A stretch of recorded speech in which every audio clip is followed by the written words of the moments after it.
Good morning, everybody. Little morning commute, SSK style. Like to thank everybody for subscribing, sharing, liking, commenting. We appreciate it. We really do. Even the AR nuts. Keep it coming. The more of you that comment your silly shit, the more of you that just get deleted.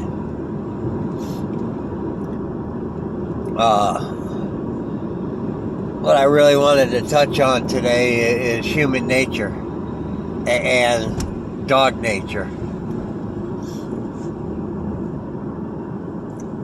You know, in many aspects they go hand in hand. And a lot of times people get caught up trying to change something. Whether that be a person, a situation, or the dog. And we really, you can't change what's there. You know, there's the quote out there from Floyd Boudreau, and you know, about what's in the dog, and you can shape it, but you can't change it. And that's to me, there's nothing but truth in that. You know,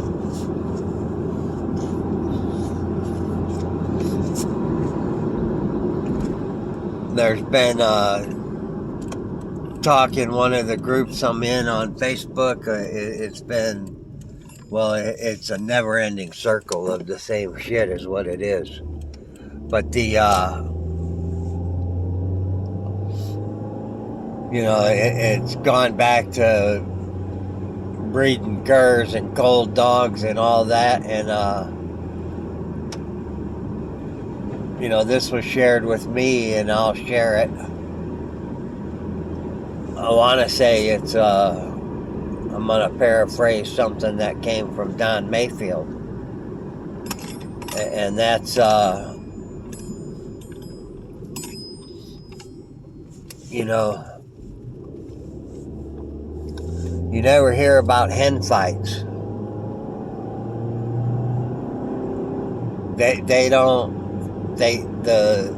Historically, they never fought hens. It's always a cockfight.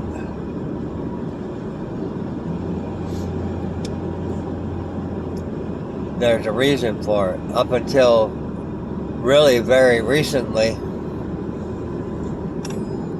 there weren't women fights. Now we got women's boxing and women in MMA. It's changed a bit.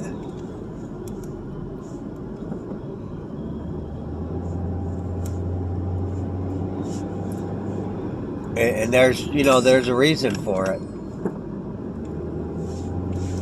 You know, a lot of the old timers, they didn't,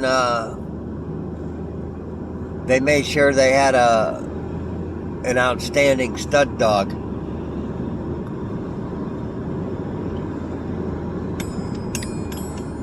And the bitches, they weren't hard on them. So the big old raccoon there. One of the things I guess I'm trying to get at is that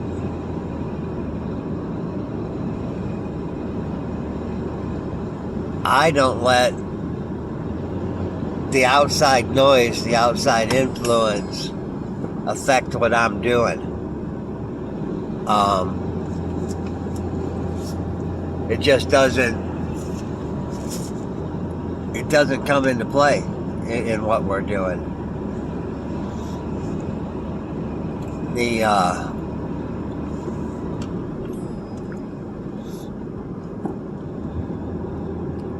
you know, what somebody half a world away that I will never see, and has never seen anything off my yard, has never stepped foot on my yard, what they have to say is quite irrelevant to what is going on.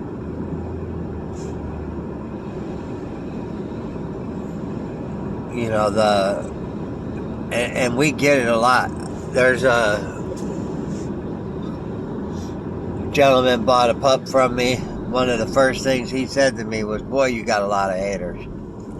I said, "I'm sure I do."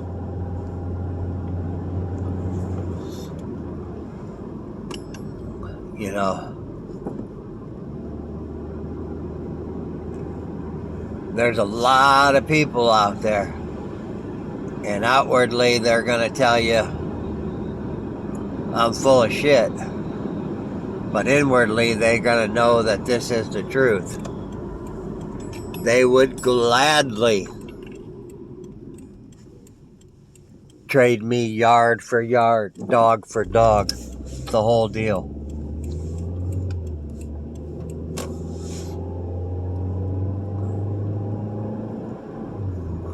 That includes the mutts we have. They would gladly trade yard for yard. And I firmly believe that. And the number isn't small, the percentage isn't small either. And that's not me being conceited, high or mighty, or none of that stuff. I've said it all along, extremely lucky here, extremely fortunate. I go outside and feed dogs, pet dogs, talk to dogs, that if it was 1986, 87, 88, if I showed you their pedigree and said, this is a dog from I had back in 88, you'd say, okay.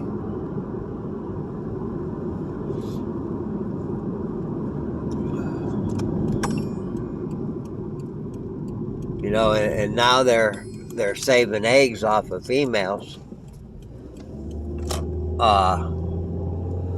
That's one of the things that I want to ask my vet about.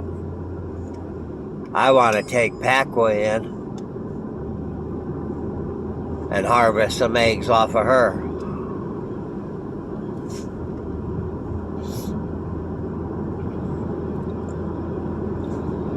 So it's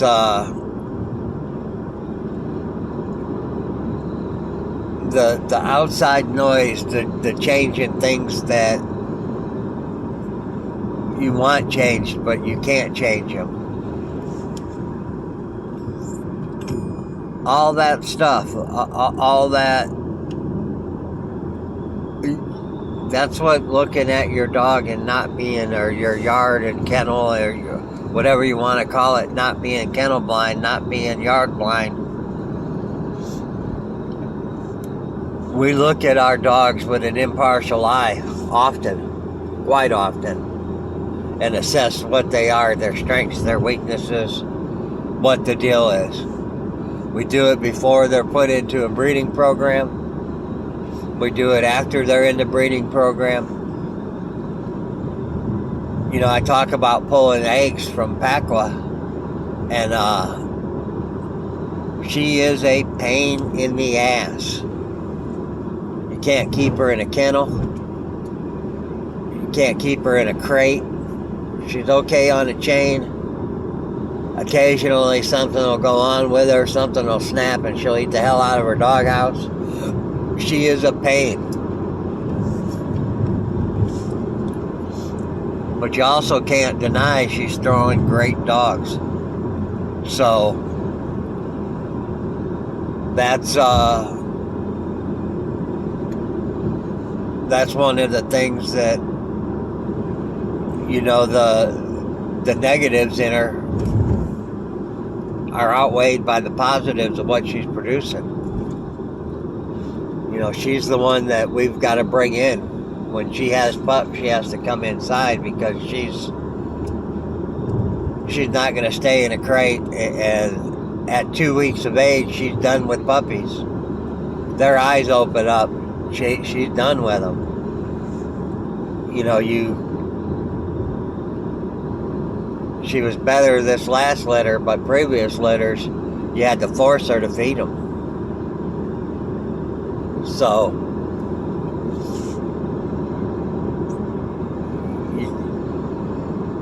everything gets assessed. Every aspect of it ggets looked at. And it's not just throw two dogs together. There's a huge misconception about that by the public, by people in the dogs,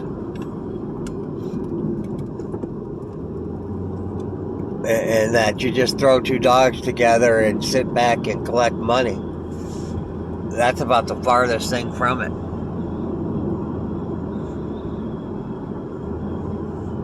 Our yard is,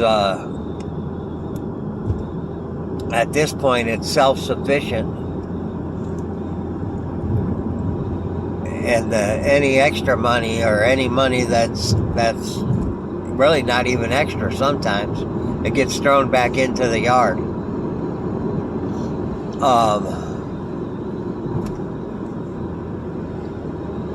I just looked at it and getting ready to place an order on some more chain.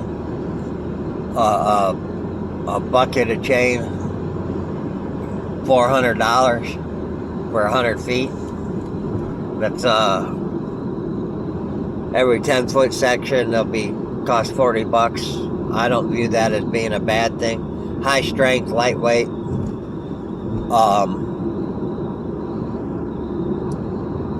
And getting ready to change out some chain spots. You know, the hardware in them. It needs done. I've got some chains that are getting worn. It needs attention. So it's when that happens, I will make sure I make some videos and keep people abreast. And I might make one on the yard anyway. Out there on what? Just go to a couple chain spots, run them from start to finish. But anyway, I'm gonna get off here. I've talked longer than I wanted to. Hope y'all have a wonderful day. Again, thanks for subscribing, commenting, sharing. We appreciate it. We're close to getting to the 700 likes before the first of the year. Our reassessed goal was, it went from 5 to 6 to 7. I don't know. Maybe I should say 725. I'm not quite sure where we're at yet. It was creeping up closer to 7 than 650 anyway. But hope y'all have a great night or a great day. Thanks again.